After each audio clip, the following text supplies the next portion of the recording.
to Off-Road Edition. I'm going to be doing an off-road test and a towing test to figure out if the vehicle is right for you and explain a few four-wheel drive concepts as we go.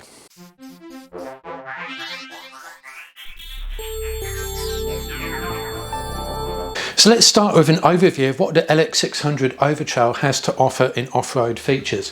Now it has low range, lots of vehicles have that. That's your crawler gears for slow speed off-road work. It has a lockable centre diff, that's increasingly rare these days. That forces the front axle to turn same speed as the rear axle. Really important and old school but very effective fundamental. And this vehicle is generally an interesting mix of new tech coupled with the old tech which has been proven to work over many decades. We've also got, and this is exclusive to the Overtrail, not the other LXs here, front and rear cross axle lockers. I've got a separate video where I explain exactly what those systems are, and I've got a demonstration of those coming up later as well. We've got a full-size spare, and that's rare for the very expensive luxury SUVs, but it is something that the LX has. And we've got MTS, that is multi-terrain select. That is the Lexus adaptive terrain system, also the Toyota one, allows you to select different terrains such as mud, sand, rock, deep snow, etc., and configure the vehicle appropriately. We've got crawl control, which is when you take your feet off the pedals and the car will just drive uphill, downhill, and let's take a look at a demonstration of that in action. So to demonstrate how good the Lexus electronics are off-road, let's use a benchmark, the Ranger PHEV. I've got it cross-axled here deliberately. I'm just going to increase the throttle till the brake traction control wakes up and pulls the car out, as it does, as you can see. Now what we're going to do is use the Lexus 600 and we're going to put it in that exact same situation, cross-axled here, as you can see, but the difference is it's got 2,300 kilograms, 2.3 tons of off-road caravan on the back. Now what I'm doing now is I'm putting it into crawl mode and going to select speed 2 on that, and then I'm just going to take my feet completely off the pedals and see if it can pull itself out from that situation. So now the car's moving, crawl mode, speed 2, highly effective brake traction control, as you can see. The suspension's raised up to height 2, and that's helping keep the vehicle clear of the ruts. Massive help there. And even though it's got the caravan on the back, it's able to just smoothly and easily pull the van up, as you can see from this angle as well. So a pretty impressive performance from the Lexus there. Now the vehicle also has variable height suspension. It's not air suspension, it's controlled by the dampers, but you can select different ride heights for different conditions. So let's take a look at that now. So here you can see the suspension starting with height H2. Now going to lower that down to H1. And we're going to lower that again. It's just a single press of the button and just information on the dash to tell you, down to that's normal height now. So that's what you'd normally drive around in day to day. And you can go one step lower to access height, which is what that is. So here's a practical demonstration. The vehicle's in normal height and I've just touched the side step there. What I'm going to do is put it into H2 height. You'll see it raise up. So that is taking just a moment, and then it will come up plus 83 mil and we've got sufficient clearance. So here's a bit more detail on suspension height settings. So we've got 0 for normal driving. You've got your low, that drops it by 27 mil, and you might use that for people who have difficulty getting in and out of a normal height vehicle. It's really handy for trailers. I'll show that in the towing video, car park, or even ducking under trees. Then we've got your H1 or high 1 setting, and there's different height ranges in low range versus high range, so it goes to a different height. And you've got high 2, and again there's slightly different height settings depending whether you're in high or low range. And when the vehicle's bellied out, it can automatically detect that, and then it will raise itself up to a total of 103 mil. So this is what it looks like from lowest to highest, 130 mil total. And remember, because we've got a beam or live rear axle at the rear, there's no ground clearance improvement. But what you do get an improvement in approach angle, ramp, and departure angle, as you can see in this graphic. And if you're wondering about this beam axle not including ground clearance, well, I have another video where I explain what that is, but nevertheless it's a very, very useful feature to have. We've also got MTM, the multi-terrain monitor, that's set up for 360 cameras for off-roading purposes, and importantly we've got some really good tyres on this vehicle. Now Lexus have fitted the LX with some really good off-road tyres for a couple of reasons. First of all, as you can see, they're all-terrain pattern, which gives you good grip when you're off-road or on dirt, but they're not too compromised on road. They're not noisy. You still get enough grip on wet bitumen. However, whilst they're much stronger than the standard tyre fitted to the other Overtrails, they're not the light truck construction, so at some point you'd probably want to swap those out, but they're a very good starting tyre, and I think that for a lot of what owners would do with a vehicle like this, that would be the perfect choice. Another reason that they're a good tyre is because of this huge sidewall here. There's a lot of rubber between the rim and the top of the wheel. Now that doesn't look sexy compared in the size of some people, compared to vehicles which have got these low profile racing type tyres and giant brakes, but from a practical point of view, this is absolutely what you want. You want this large high sidewall here, and also the tyres are a little bit taller than the standard as well, which increases ground clearance and allows the vehicle to climb over obstacles. So this is a really good choice of tyre by Lexus, and it's also got a full-size spare as well, which is really rare in this segment. So Lexus give you a lot of good driver control in the Overtrail, which I think is fantastic, but you've got to know how to use it. One of the most important things is locking the centre diff, and this is how you do it. Starting with neutral, then change your selector to low range. You'll see that the low will come up there, and also in the dash for low. Then you lock the centre diff by pressing that button, and you see there's a lock light appear between the front and the rear axle. Then this won't happen on a hill. I've got another video where I show what's happening here. You can see the car sliding back down with the front wheels locked, and that is avoided by locking the centre diff, preferably in low range when you're on a hill that steep.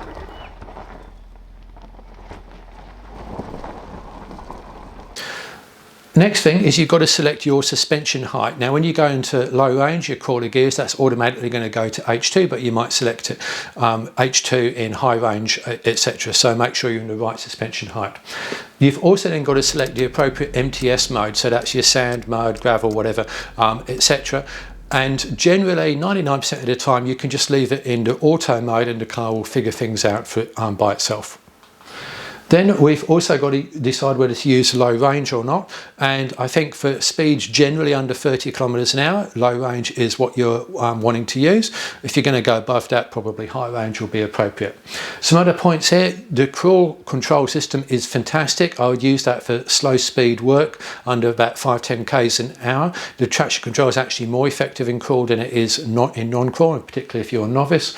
If you're going in very rough terrain or wheels are lifting off the ground and you're in a pretty much straight line, then engage front and rear axle locks. That's what they're there for. They're even better than crawl.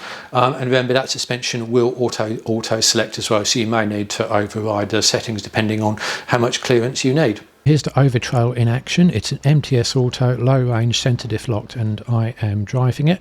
First off, you can see that the brake traction control is really effective. I'm going very slow, the wheel is braked very quickly.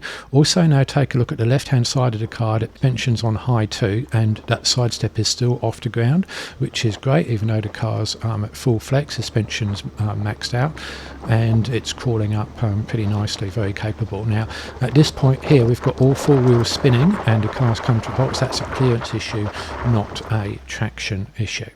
Now we're going to try that exact same climb again, but this time I've got it in crawl 2, so my feet are off the pedals, I'm just steering it.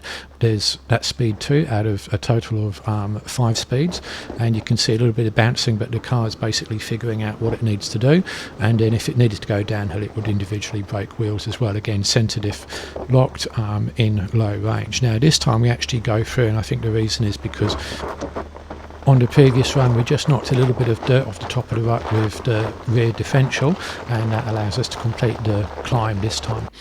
So now I've got the front and rear axle lockers engaged, and you'll notice that there's no wheel spin at all. So look at that rear left wheel, it doesn't spin. That's because it's forced to turn at the same speed as the other wheel, and that's the easiest climb by far. The car can make it without, but those axle lockers in this particular situation are what you want for this sort of climb. Make it as easy and slow as possible, and minimal track damage and minimal wear and tear on the car. So this is why I think the LX600's user interface is confusing. The first thing is, I have to stretch just to reach that far side of the screen, which is a problem. Then if we come down to this secondary screen over here, it's good that there's another screen which is not your primary Android Auto screen, Apple CarPlay screen, but the space is not well used. We have a G meter. Why? This car does not need a G meter. It's completely pointless.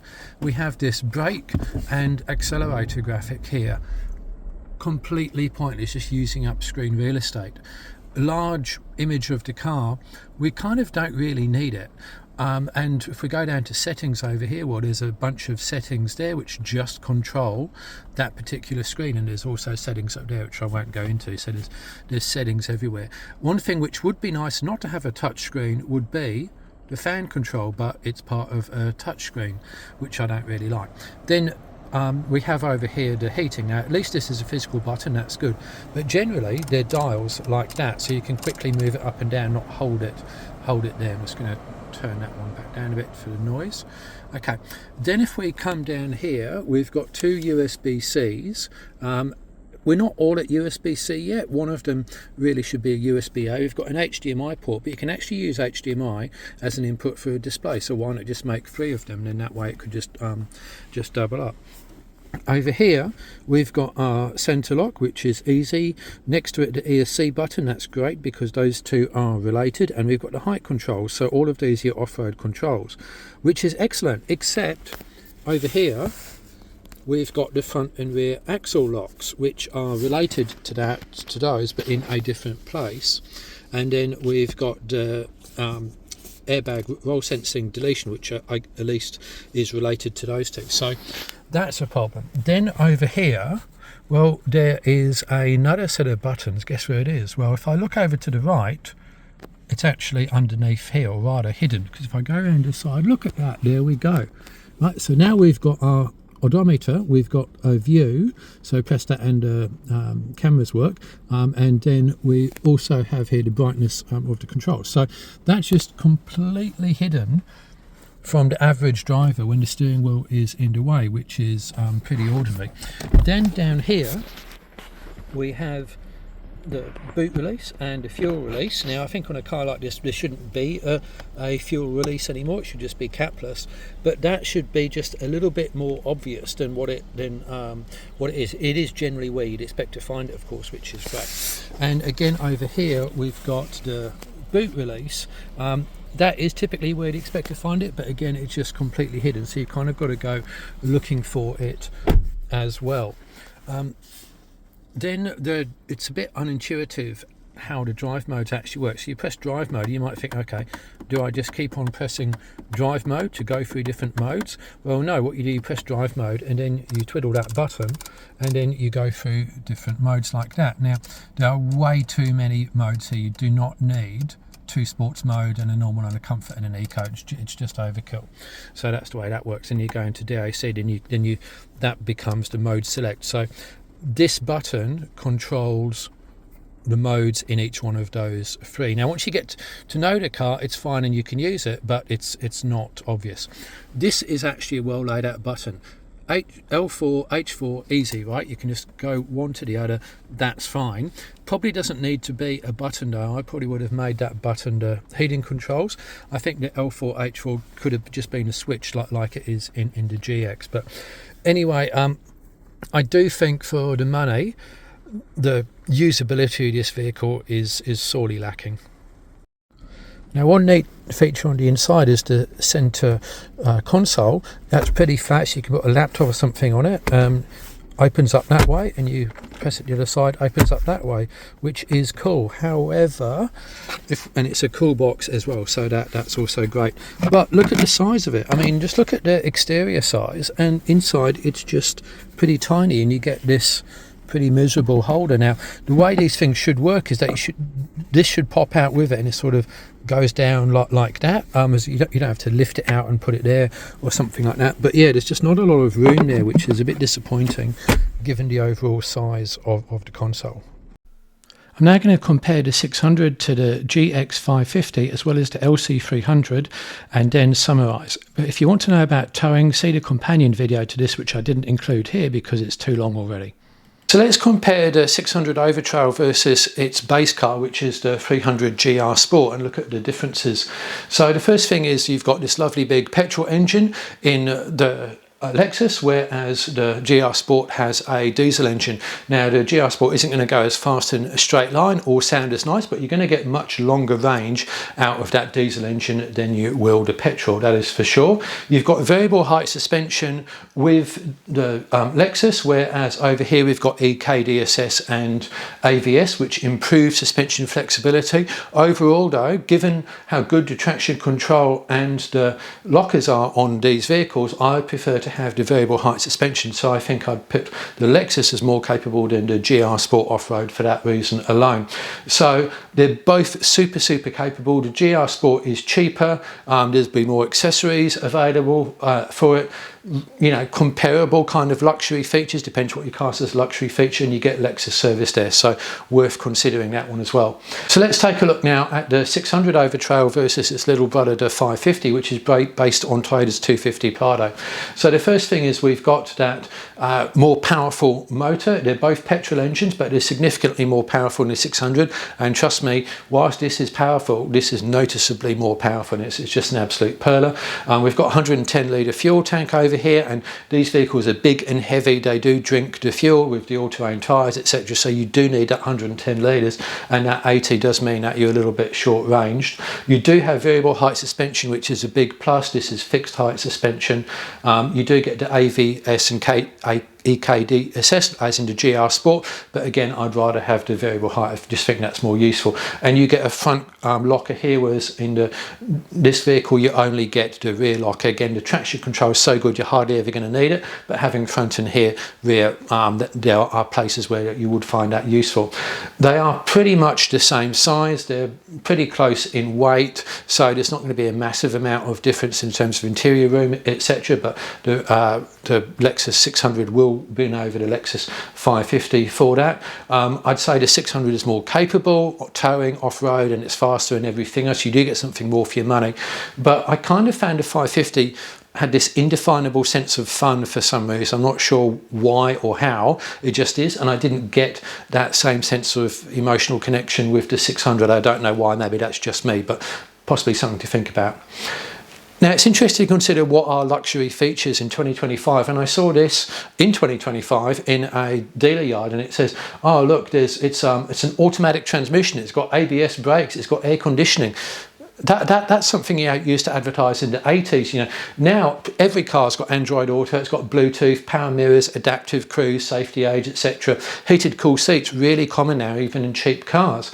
What you don't get, the Lexus offers things like massage seats and the Lexus service, etc. So I think luxury cars in general are really struggling to define what luxury features mean relative to the older cars, because they're not getting that differentiator based on performance or features or handling or anything else now. So yeah, general comment on the luxury car market.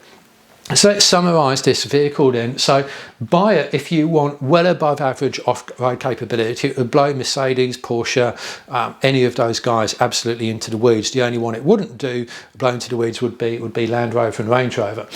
If you want good towing, including good tow ball mass limits, which is not always the case with the European competitors, you want reliable remote area. I mean, it's a Camel, right? It's a really good remote area vehicle, not just for the tyres, but just the whole way it's designed, and you can't really say that about a lot of its peers. And if you want some of those luxury features, however you may define luxury as, it's got a really spacious interior. It is a big vehicle. There's a lot of space in the back thanks to that boxy unit there, and a lot of space in the front. If you want that space, that is a good vehicle to look at.